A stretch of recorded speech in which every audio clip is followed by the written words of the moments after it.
Welcome back to Braintree Today.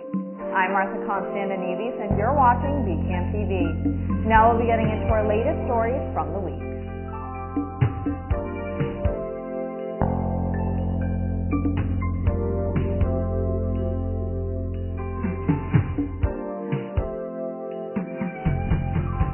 Welcome back to Braintree Today. I'm Martha Konstandinidis and you're watching BCAM TV. Now we'll be getting into our latest stories from the week. The Israeli military confirmed it carried out an airstrike in northern Gaza early Wednesday, targeting what it described as terrorist infrastructure used to store weapons intended for an imminent attack on Israeli troops. The strike, which comes amid reports of over 100 deaths in overnight bombings, including 46 children, has renewed fears over the stability of the ceasefire agreement between Israel and Hamas. The IDF says its soldiers remain positioned in accordance with the ceasefire, but will act against immediate threats. Prime Minister Benjamin Netanyahu ordered the latest strikes following the death of an Israeli soldier in Rafah, though Hamas has denied responsibility and reiterated its commitment to the truce. President Donald Trump said the ceasefire remains intact, defending Israel's response as justified. Meanwhile, Qatar's prime minister, who has been leading mediation efforts, called the escalation very disappointing and frustrating, noting that Hamas had already signaled willingness to relinquish control of Gaza. Youth-led demonstrators clashed with police and blocked highways over the weekend in some of Morocco's largest anti-government protests in years, denouncing what they called the government's misplaced priorities. Hundreds of young Moroccans took to the streets of at least 11 cities across the North African nation, denouncing corruption and blasting the government for pouring money into international sporting events while neglecting health and education. They drew a direct link between the country's struggling healthcare system and its investments in the lead up to the 2030 FIFA World Cup, shouting slogans including "Stadiums are here, but where are the hospitals?" Morocco is building at least 3 new stadiums and renovating or expanding at least half a dozen others, preparing to co-host the event. It will also host the Africa Cup of Nations later this year. Barcelona's infamous bar-hopping tours have officially ended. The Spanish party hotspot has forbidden pub crawls citywide, banning the promotion, organization, or running of any kind of guided drinking tour, all day, every day for at least the next 4 years. City officials say the move aims to ensure peaceful coexistence and safeguard residents' right to rest and protect public health, The Sun reported. Bar crawls typically involve quickly consuming 1 or more low-quality drinks before heading to the next stop, a Barcelona City Council spokesperson said. This activity has been identified as a risk factor that causes disturbances in neighborhoods, puts extra strain on public spaces, and potentially leads to criminal behavior or road safety violations. In August, the local government put an end to the crawls citywide, 24 hours a day, all year round. The total ban took effect on October 29th. Tour participants themselves won't be fined for joining, although they could still be ticketed for public drinking, noise violations, or causing disturbances. But organizers caught breaking the rules face fines of up to $1,050. Amazon announced it will cut roughly 14,000 corporate jobs as part of a cost-cutting effort tied to its growing investment in artificial intelligence. The layoffs, which represent about 4% of Amazon's 350,000 corporate employees, will begin next week, with affected workers given 90 days to find a new internal role before receiving severance and other transitional benefits. CEO Andy Jassy, who has focused on streamlining operations since taking over in 2021, said earlier this year that AI would likely lead to workforce reductions as the company scales up its generative AI initiatives. Amazon says it currently has more than 1,000 AI tools and services in development, a number expected to expand significantly in the coming years. The Federal Reserve approved its second consecutive interest rate cut Wednesday, lowering its benchmark rate to a range of 3.75% to 4%, but Chair Jerome Powell sent markets tumbling after suggesting another cut in December isn't guaranteed. The decision passed 10-2, with dissenters divided on whether the rate cut was too little or too much. The Fed also announced it will end its bond reduction program, known as quantitative tightening, on December 1st. Powell emphasized that officials are split on whether to lower rates again, saying another cut is not a foregone conclusion. The central bank's decision comes as a key economic data remains unavailable due to the ongoing government shutdown, leaving policymakers to navigate rising inflation, slowing job growth, and uncertainty about the broader economy. Thanks for watching Braintree today. We'll be right back with more after the break. Heading into the city? Don't even think about driving. The T is by far the best value in the city. Park with ease at one of the many MBTA lots or garages with rates that beat anything in the city. You just have to tap your phone or contactless card and ride. No machines, no stress. It's modern, fast, it's easy. And the best part, you get dropped off steps away from where you want to go. Hop off at Park Street, explore the State House, Boston Common, and the Theater District. And don't miss a concert at the Orpheum. Ride smart, ride the T. So many reasons to get on board. Welcome back. After some town controversy and the appointment of an entirely new board, a plan for nearly 4 dozen apartments on the Dalton property has been rejected by Braintree's Zoning Board of Appeals. During the meeting Monday night, builder Steve Young of Mona River LLC presented his revised plans for the Dalton property located at 1139 and 1151 Washington Street in Braintree. The proposed multifamily building still needed variances for open space per dwelling unit, density, and number of building stories. Here's more from Steve Young. Thank you in advance for your consideration tonight, as we've taken the board's feedback seriously, and I'm happy to submit a revised version of the project that we hope will address the concerns raised. As Attorney Kavanaugh mentioned, instead of 63 units, which was the initial proposal back when I first entered into this process, we are now looking at a reduced total of 43 units. This change brings the project into compliance with the town's parking requirement of 2 spaces per unit and eliminates the need for parking variance. We will now offer 10% affordable units, providing a meaningful contribution towards Braintree's housing diversity and affordability goals. Importantly, this reduction in unit count was accompanied by a significant reduction in building size in order for the project to remain financially feasible. So if you look at the drawing here on the screen, the canary, the yellow colored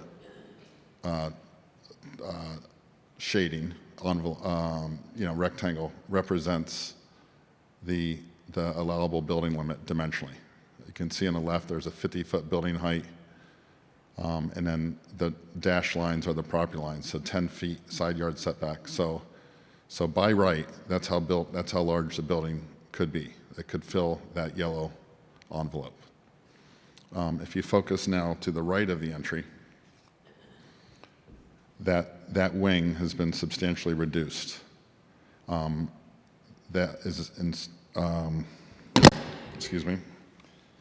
Both the building footprint and the overall area have become smaller. This northern wing, adjacent to Jefferson Street, has shifted away from the side property line for a new total of 30 feet away for the above grade portion of that building. An entire floor was removed from that wing of the building as well, for an above grade total of 24 feet at that northern corner, despite 50 feet being allowable. Of note, this is shorter than a single-family residence on the corner of Washington and Jefferson Street. So again, 2 stories facing Jefferson Street, a 30-foot recessed on the first and second floor of that northern wing, and that building is substantially reduced from the 3 stories and the previous footprint of the northern wing. After additional public comments, the board closed the public hearing and made their decision. To watch the full meeting, head to BCAM TV's government channels, Comcast Channel 8, and Verizon Channel 26. Halloween is here, and Braintree is getting ready for some spooky fun. The town's annual Trunk or Treat event, hosted by the Recreation Department, already happened on Saturday, October 25th at Braintree Town Hall. Kids and parents filled the town hall space with their festive costumes and candy bags ready. But don't worry, if you're looking for more Halloween fun, on Halloween night, Friday, October 31st, trick-or-treating hours will officially run from 4 to 8 p.m. across town. Residents are encouraged to turn on their porch lights if they're participating and to drive carefully as the little ghosts and goblins hit the streets. The town of Braintree is teaming up with the Marge Crispin Center to support residents impacted by reductions in SNAP benefits. Throughout November, the town will collect specific food items each week to help local families in need, beginning the week of November 3rd with cereal donations. Collection tables will be set up by the front door of Town Hall, giving residents the opportunity to drop off items at their convenience. All items will be distributed through the Marge Crispin Center, and town officials are encouraging residents to participate and lend a helping hand to their neighbors during the season of giving. Braintree heads to the polls on Tuesday, November 4th for the local election. Voters will have to choose candidates for Town Council, School Committee, Library Board of Trustees, Electric Light Board, and Housing Authority. Absentee in-person voting at the town clerk's office runs through noon on November 3rd. Otherwise, ballots can be cast on Election Day. For full details, check the town clerk's election schedule and voter information pages at braintreema.gov. The South Congregational Church in Braintree is kicking off the holiday season with its annual holiday fair, taking place at 1075 Washington Street on Friday, November 7th and Saturday, November 8th. The festivities begin Friday evening with an Italian supper from 5 to 7 p.m., followed by fair activities until 8 p.m. On Saturday, the fair runs from 9 a.m. to 3 p.m. with a snack and lunch counter open from 8:30 a.m. to 2 p.m. Visitors can look forward to front door raffles, themed gift baskets, cookies, pies, knit and crochet items, crafts, jewelry, plants, and a silent bid table, and hearty favorites like cornbread, chili, and baked beans. For more information, call 781-843-5155.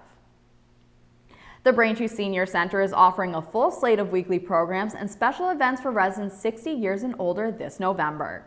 Weekly offerings include daily fitness classes, men's coffee hour on Mondays, game day on Tuesdays, the Asian Outreach Group on Wednesdays, quilting and knitting on Thursdays, and movie day on Fridays. For one-day events, the center is holding a Cornhole Leagues event on November 3rd at 1 p.m., bingo on November 5th at 1 p.m., and on November 7th, you can head to the Senior Center for mobile shredding all day, a therapy garden session on fall soups at 1 p.m., or for an IT class at 1:30 p.m. To sign up for these events, contact the Braintree Senior Center at 781-848-1963. Thank you for watching Braintree Today on BCAM TV. We'll be right back with more stories in the area. Pick up a passport at their public library and then go explore other libraries in the Old Colony Library Network. Remember to get your passport stamped at each library you visit, including ours. This year, the library crawl runs from October 1st through October 31st. Participants who visit 5 libraries and collect at least 5 unique stamps on their passports will instantly earn a certificate of participation at the 5th library they visit. Last year, I only made it to 2 other libraries, so this year I hope to do better. The Booktober Library Crawl is free and fun for all ages. Visit malibraryroadtrip.com/OCLN to plan your adventure today. Coming up on Saturday, November 8th, 10:30 a.m. to 12 o'clock p.m. The TPL Writers Group will present the 3rd annual Local Author Book Fair at their public library. 10% of the proceeds will benefit the Friends of their public library. For more information about these events or to see many more upcoming events at the library, visit www.theirpubliclibrary.org/events. You can also call the Reference Department at 781-848-0405 or email referencedesk@braintreema.gov.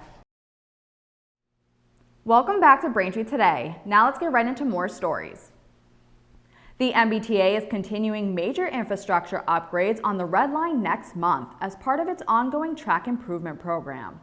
From November 15th through the 23rd, service on the Red Line's Braintree branch will be suspended between North Quincy and Braintree to allow for critical track renewal and maintenance work.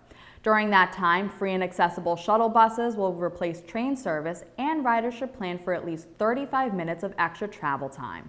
The MBTA is also encouraging commuters to use the Middleborough, Kingston, and Greenbush commuter rail lines, which will offer fare-free service between Braintree, Quincy Center, JFK UMass, and South Station. Extra coaches will be added to accommodate more passengers, and regular fares will still apply for travel beyond Braintree. A Quincy man has been arrested in connection with a brutal attack outside Fenway Park that left a 22-year-old with a life-threatening brain injury. Police say 27-year-old Brandon Wilson was taken into custody Tuesday on C Street in Quincy and charged with aggravated assault for allegedly punching Jack Farrell in the face on Lansdowne Street on September 28th, knocking him unconscious. Farrell's mother says her son had just left a Red Sox game when he was sucker punched and later required emergency surgery to relieve pressure on his brain. She says Jack is now on the road to recovery and hopes justice will be served. Wilson is set to be arraigned in Roxbury District Court. Quincy police are investigating 2 jewelry thefts that happened within 24 hours in the city's North Quincy neighborhood. Investigators say in both incidents, the victims were approached by suspects who briefly engaged them in conversation before forcefully robbing them of their jewelry. The thieves then fled the scene in what police describe as a dark-colored SUV or sedan. It's not clear if anyone was hurt, and police have not released a suspect description. Authorities are urging residents to stay alert, avoiding engaging with strangers, and keep valuables secure while out walking. Anyone with information is asked to contact Quincy Police. The Weymouth Food Pantry's annual Wicked Weymouth Scavenger Hunt was a major success, raising $38,500 to support Feeding the Way, the pantry's new mobile food pantry serving local families in need. Held on October 18th, the event guided participants through historic Weymouth locations using an interactive digital app with Halloween-themed challenges and trivia. More than 150 children also joined in the free Kids Boo Bingo scavenger hunt at the library, complete with crafts, popcorn, and prizes. Proceeds from the fundraiser will help stock the Feeding the Way mobile pantry, a converted school bus bringing fresh groceries directly to residents. Executive Director Pamela Denholm called the event a true reflection of the community's generosity and spirit. The New England Free Jacks are kicking off the season by hosting a fall festival in Quincy, bringing together rugby fans and families for an afternoon of food, drinks, and fun. The free event takes place Saturday, November 1st from 3 to 6 p.m. at 850 Hancock Street and will feature a costume contest and a live watch party for the highly anticipated New Zealand versus Ireland rugby match. Organizers say everyone's welcome to join the fall festivities and celebrate the sport that's growing fast across New England. Thanks for watching Braintree Today. We'll be right back with more in entertainment.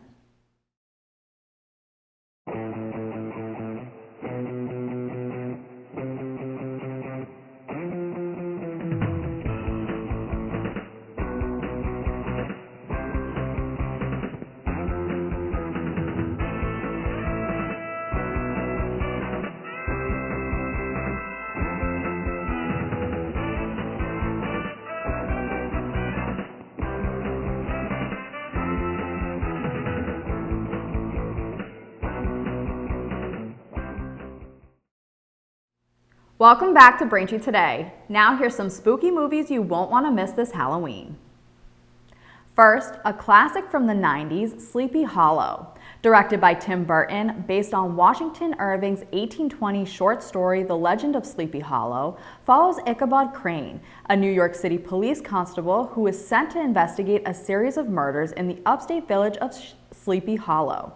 With lots of action, dark scenes, and even a real headless horseman riding around and decapitating victims, Sleepy Hollow is one classic to re-watch this Halloween. The film stars Johnny Depp, Christina Ricci, Miranda Richardson, and Christopher Walken.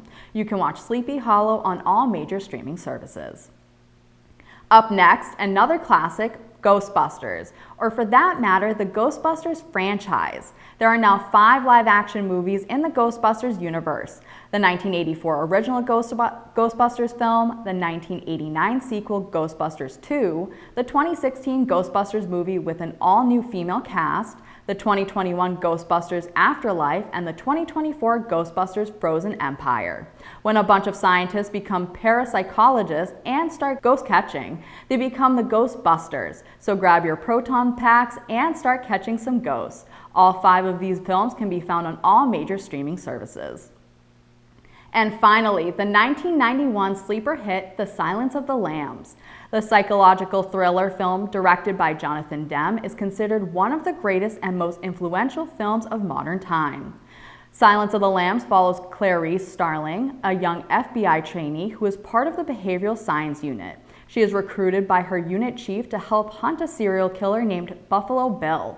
Clarice uses imprisoned Dr. Hannibal Lecter, a brilliant psychiatrist and cannibalistic serial murderer, to help her find insights on how to catch and apprehend Buffalo Bill. As Clarice gets more involved with the case, her relationship with Dr. Hannibal Lecter gets more complicated. With brilliant acting and a story that will take you on a thrilling psychological ride, Silence of the Lambs is definitely a movie to watch this Halloween. The movie stars Jodie Foster, Anthony Hopkins, Scott Glenn, and Ted Levine. You can watch Silence of the Lambs now on HBO Max. That'll do it for news today. Don't forget Verizon customers can now watch BCAM TV in high definition on channel 2128 and on Comcast on channel 1073. I'm Martha Konstandinidis, and thank you for watching Braintree Today on BCAM TV. We'll see you next time.